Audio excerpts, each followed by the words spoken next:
This is the first president in 7 presidencies that actually did something about the thorn that constantly came after us. And now you criticize him and you say it's illegal?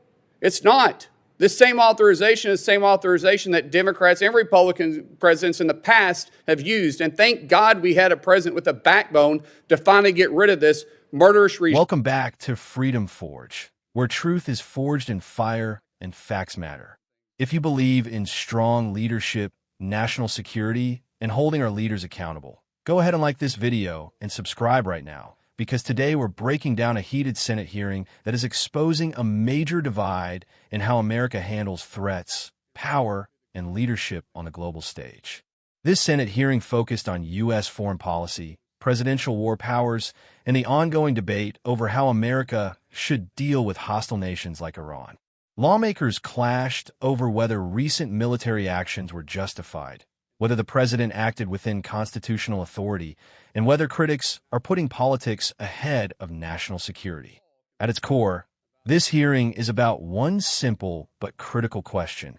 Should America act decisively against its enemies or hesitate and risk greater danger down the line? Now, let's get into it. Senator Mullin. Thank you, Chairman. I just feel like I need to respond to some things that the Senator was bringing up by accusing the President of pulling out of a nuclear deal in his first term. It was a horrible deal. It was a disastrous deal. It was a deal that we all know that would originally allow Iran to be able to have enrichment to the grade that they could make a nuclear weapon. And then for the senator that was saying that the president needs to come back for reauthorization, I don't remember him saying anything in 2016 when Barack Obama at the time dropped 26,000 bombs in Syria, Pakistan, Libya, just to name a few. And I definitely don't remember my colleagues in 2013 at all complaining about the president then Barack Obama, going into Syria. And I would like to ask the question then, what threat did Syria have to the United States? What threat did Libya have to the United States during the Arab Spring to which these leaders were removed? And then I would ask the question, what threat did Iran have to us? Do we really need to talk about it? Do we need to talk about how many times they've killed thousands of Americans since 1979? From the first time they took hostages in November of 1979 to the last time they attacked us in June of 2025?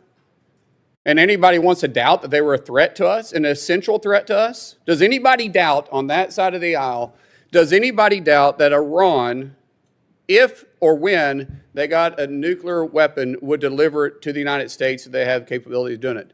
Does anybody deny that the fact that the president was being proactive on an adversary that has been chanting death to America since 1979? Does anybody deny that Iran was a threat to us and our service members? Or do we have to remind you how many they've injured and killed through their proxies and through direct action? This is the first president in 7 presidencies that actually did something about the thorn that constantly came after us. And now you criticize him and you say it's illegal? It's not. This same authorization is the same authorization that Democrats and Republican presidents in the past have used. And thank God we had a president with a backbone to finally get rid of this murderous regime. And now we're complaining about it? Remember, legally, he has to respond to Congress or inform Congress in 48 hours. That has happened. And then within 60 to 90 days, he needs to inform Congress if we're going to war and ask for specific war authorities. But the president, through Article 2, clearly has an obligation and the powers under the Constitution to defend our interest home and abroad. And there is no question he's defending our interest. No question. So what is this grandstanding about? Do you think we should have let the Ayatollah in place? Do you think he was a good guy? Are you defending the Ayatollah now? Or aren't you glad that America finally stood up and took care of this murderous regime that's been sponsoring terror around the world for 47 years? How about we say thank you, Mr. President, for finally getting rid of this nuisance, this murderer, this sponsor of terror. He did the world a favor, and the world is a safer place because of it. You may disagree with a lot of his actions. You may disagree with some of his policies, but you can't deny that this was a threat and an essential growing threat to the United States. And you want to say he's playing politics and you get the politics behind it, Mr. Peters? You guys are playing politics.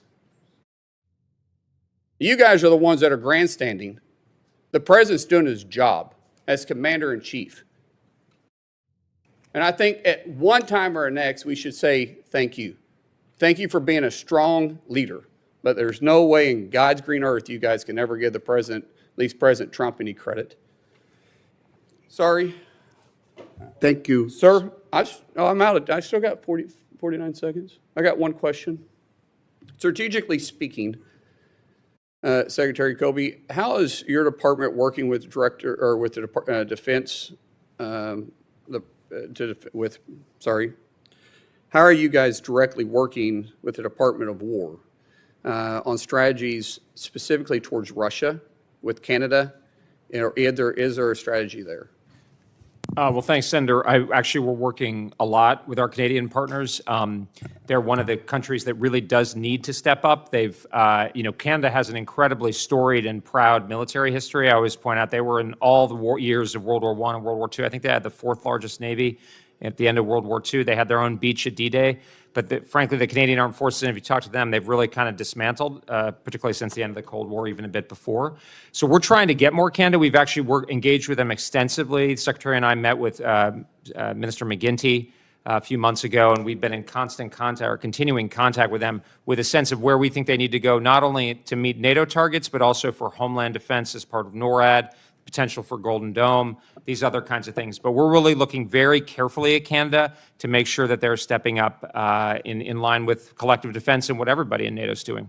Thank you. Thank you, Senator Mullin. What we saw in this hearing was something that a lot of Americans are already thinking but rarely hear said out loud in Washington. One senator came in and didn't hold back at all. He directly challenged the narrative that the previous nuclear deal with Iran was somehow a success. He called it what many conservatives have believed from the start, a disastrous deal that would have eventually allowed Iran to reach nuclear capability. And that's the key issue here. This isn't just about policy disagreements. This is about whether the United States is willing to confront a regime that has openly threatened it for decades. We're not talking about speculation.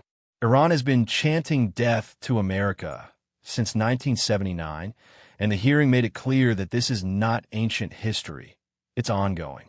The senator laid it out plainly. Iran has supported attacks, funded proxies, and been responsible for American casualties over the years. So when critics act like this is some abstract or exaggerated threat, it completely ignores the reality that American lives have already been on the line. Now here's where I'm going to give you my take. For years, we've seen a pattern where America hesitates, negotiates, and tries to de-escalate, even when dealing with regimes that clearly do not share our values or intentions. And what has that gotten us? More instability, more threats, and more boldness from our adversaries. What this hearing highlighted is that there are still leaders who believe in strength over hesitation. The argument made was simple. This president didn't start a problem. He confronted one that had been building for decades. And let's talk about the double standard that was brought up, because this is something that doesn't get enough attention. The senator pointed out that previous administrations conducted military operations, dropped bombs in multiple countries, and faced little to no backlash from the same voices that are now outraged. That's not consistency. That's politics. If military action was acceptable then, why is it suddenly unacceptable now when it targets a regime that has directly threatened American lives? That's the question nobody wants to answer honestly. The hearing also addressed the legal authority of the president, and this is where things get very important. Under Article 2 of the Constitution, the president has the responsibility to defend the nation. And according to the testimony, the proper procedures were followed, including notifying Congress within the required time frame. So when critics claim that the actions were illegal, that argument doesn't seem to hold up when you actually look at the constitutional framework. The president is not just allowed to act. He is obligated to act when American interests are under threat. And let's not ignore the bigger picture here. The senator made a powerful point when he said this is the first time in generations that a president has directly confronted what he described as a murderous regime that has been exporting terror for decades. That's a strong statement, but it reflects a mindset that many Americans share. They're tired of seeing threats grow while leaders debate and delay. Now, you can disagree on strategy. You could debate timing. That's fair. But what's hard to deny is that Iran has been a consistent adversary. And the idea that confronting that threat is somehow controversial tells you just how divided the political landscape has become. The hearing didn't stop there. It also touched on global alliances, including concerns about whether countries like Canada are pulling their weight in collective defense efforts. The discussion pointed out that while Canada has a strong military history, its current capabilities may not be keeping pace with modern threats. And this ties into a broader issue: whether America is carrying too much of the burden when it comes to global security. That's a conversation that needs to happen, because strength isn't just about what we do alone, it's about how alliances function together. At the end of the day, what this hearing revealed is a clear divide in philosophy. One side believes in caution, diplomacy, and restraint, even when dealing with long-standing adversaries. The other side believes that strength, decisiveness, and action are necessary to protect American lives and interests. And if you ask me, history has shown that weakness invites aggression. Strength, when used correctly, prevents it. This wasn't just a political argument. This was a moment where you could see two completely different visions for America's role in the world colliding in real time. So the real question is this: do you want a country that reacts after threats become crises, or one that acts before those threats spiral out of control? If you made it this far, you already know this is the kind of real, unfiltered breakdown you won't get from the mainstream media. So go ahead, like this video, subscribe to Freedom Forge, and stay informed, because the truth matters now more than ever. And here, we're going to keep bringing it to you straight.